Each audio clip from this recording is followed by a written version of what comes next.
ये आवाज है एक शहीद फौजी की।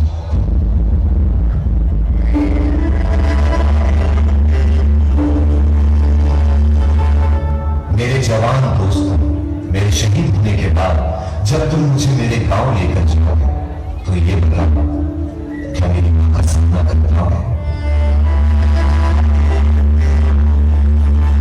मेरा दिल ये बता रहा है, वो खड़ी होगी घर के चौखट में, उसे बता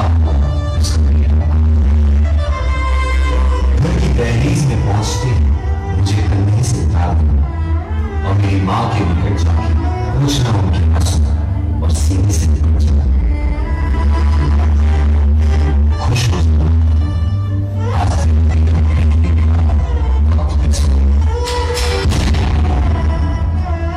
मां को रोका सुन, पिताजी भी बाहर आएंगे, देखकर अपने बेटे को हंसा, वो भी बिखर जाएंगे।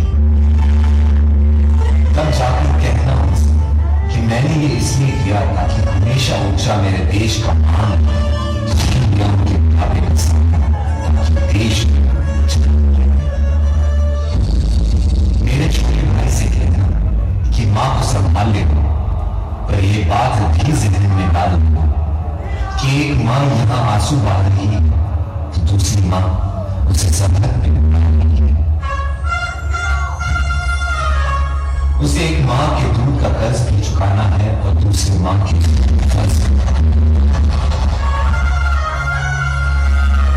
लेकिन मुझे जलता देख कोई आंसू बहता नहीं। एक सिपाही आंसुओं से डरता नहीं, लेकिन आंसुओं को क्यों बहाना जब एक सिपाही कभी मरता नहीं। जलकर इस देश की मिट्टी में मिल जाऊंगा मैं, शहीद देश प्रेम का फूल बनकर दोबारा खिल जाऊंगा। ऐ मेरे दोस्तों, एक आखिरी बात आज की युवाओं से जरूर करनी। डॉक्टर, लॉयर, इंजीनियर बेशक बनो, लेकिन दिल में देश का नाम हमेशा रखना। कर सको तो कुछ ऐसा करना जिससे देश पे आने वाली हर मुश्किल की शिकस्त हो। पूरे साल तिरंगा कुछ यूं लहराए मानो हर दिन 26 जनवरी और 15 अगस्त हो। जय हिंद।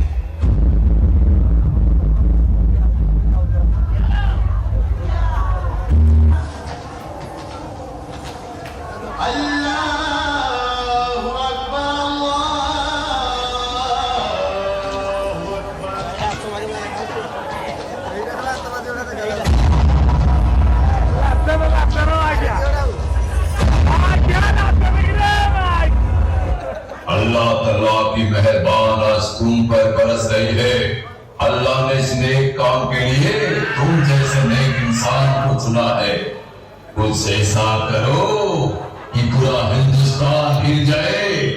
अल्लाह तुम्हारी मदद करे, अल्लाह तुम्हारी मदद करे। इंशाअल्लाह इंशाअल्लाह अल्लाह ताला की मेहरबान से मैं अपने काम को अंजाम दूंगा। मेरे लिए नहीं, पूरे मुसलमान भाइयों के लिए और आजाद कश्मीर के लिए।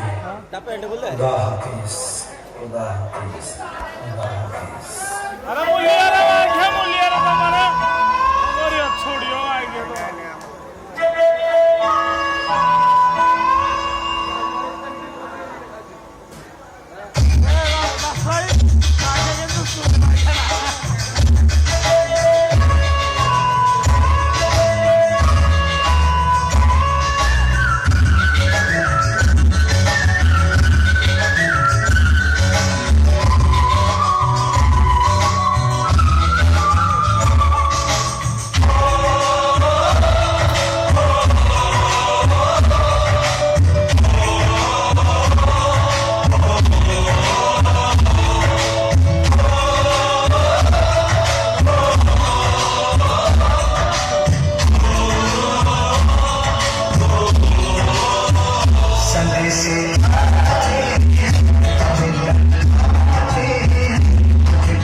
एक